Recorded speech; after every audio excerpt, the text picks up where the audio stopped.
like, is this even America? The only way that earth can ever find reconciliation with heaven is by way of the cross.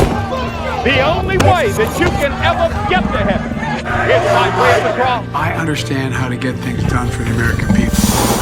Put on the whole armor of God that you may be able to stand against the wiles of the devil. Satanists in the United States are pushing to overturn pro-life laws there. And every man since Adam and Eve has broken God's law. The most relevant message in the world tonight is the fact that Christ died for you. There are gay kids. Libraries invite drag queens. Some dress like torn demons to read to young children. God and man are separated. You will use them. You will not. And God and man are separated. For we do not wrestle against flesh and blood, but against principalities and powers, against the rulers of the darkness of this age, against spiritual hosts of wickedness in the heavenly places. This short present darkness.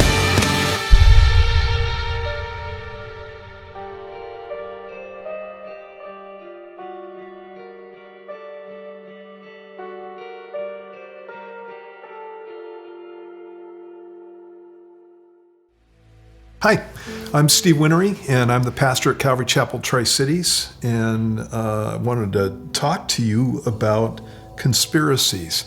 One of the things that we've had in the last 4 years or so is a real issue with conspiracies, and I really think that the whole COVID thing brought this stuff to a head. Obviously, we were told by the government a number of things that after the fact turned out not to be so true. And we had all kinds of people during the COVID events talking about some of those issues, maybe some of the problems with the jab and with what the government was doing and things like that. And then on top of that, you got all kinds of political stuff that's been going on, specifically with the last administration and the Russia collusion hoax and a bunch of things that have happened that have turned out to be like literally conspiracies. It's one of the weird things about the times that we're living in. I've got friends who are into conspiracies, and I've always just gone, yeah, sure, that's happening, and not rude to them or anything like that. But when we're talking, it's just one of those things. Now I'm like, what's happening next? And so I get the whole conspiracy thing. But a lot of times when you have a situation that we have with the internet, you can get guys who get on there and they're watching every YouTube channel, and these guys are doing stuff for clickbait, and it can start freaking people out. And that is not something that is just confined to our times. This is stuff that happened in the Bible too. During the time of Isaiah, there was some real danger with some of the countries that were around Judah specifically. And so the northern kingdom of Israel was making alliances with outside nations to come down and attack Judah. The Assyrian kingdom was on the rise. All kinds of things were happening, and people were freaking out about it. And so God spoke to Isaiah. And in Isaiah chapter 8, and I'm going to read this out of the NLT. In verse 9, it says, "Huddle together, you nations, be terrified. Listen, all you distant lands, prepare for battle, but you will be crushed. Yes, prepare for battle, but you will be crushed. Call your councils of war, but they will be worthless. Develop your strategies, but they will not succeed, for God is with us." And then God says to Isaiah this, "The Lord has given me a strong warning not to think like everyone else does." He said, "Don't call everything a conspiracy like they do, and don't live in dread of what frightens them. Make the Lord of heaven's armies holy in your life. He's the only one you should fear. He's the one who should make you tremble. He will keep you safe. But to Israel and Judah, he will be a stone that makes people stumble, a rock that makes them fall. And for the people of Jerusalem, he will be a trap and a snare. Many will stumble and fall, never to rise again. They will be snared and captured. Preserve the teaching of God and trust his instructions to those who follow me. I will wait for the Lord who has turned away from the descendants of Jacob. I will put my hope in him."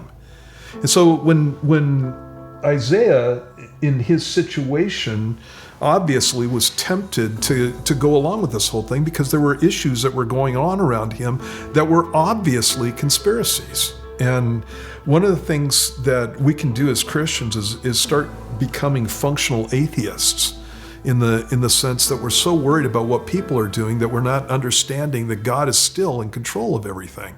One of the great conspiracies in the Bible is in the book of Esther. It's about Esther, who was a Jewish woman who was raised to be the queen of the Persians. And basically, there are three main characters: Esther, Haman, and Mordecai, her uncle.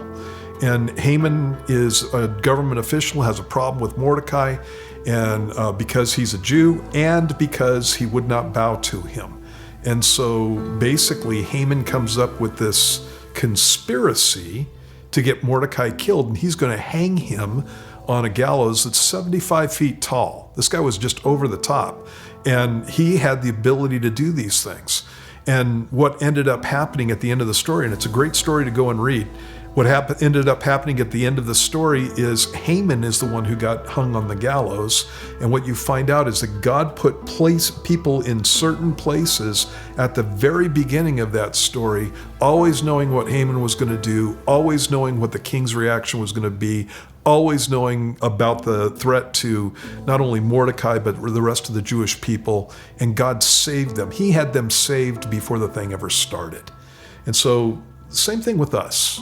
You don't have to worry about the conspiracies. God's in control of everything that's going on in front of us. He's also in control of everything that goes on behind the scenes. He's the one that we need to fear. He's the one that is the ultimate power, and we don't need to fear these things that are going on around us. The other thing that you have in the passage is the fact that we need to, instead of getting caught up in all these conspiracy theories and even true conspiracies, because I think that there are true conspiracies, instead, we need to preserve the teaching of God, as it says in that passage. We need to be into the Word of God so that we understand where our power, where our strength, where our authority, where our safety, where our peace comes from.